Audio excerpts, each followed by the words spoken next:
You ask Tiger to solve. This deals with linear equations with one unknown.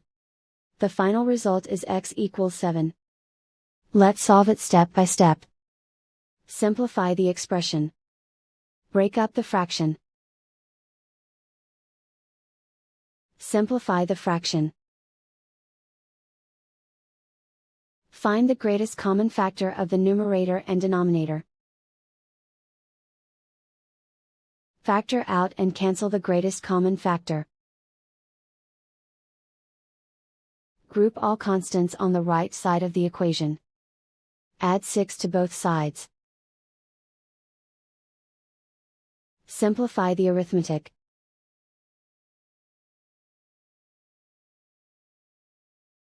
Isolate the x. Divide both sides by 2. Simplify the fraction. Find the greatest common factor of the numerator and denominator. Factor out and cancel the greatest common factor.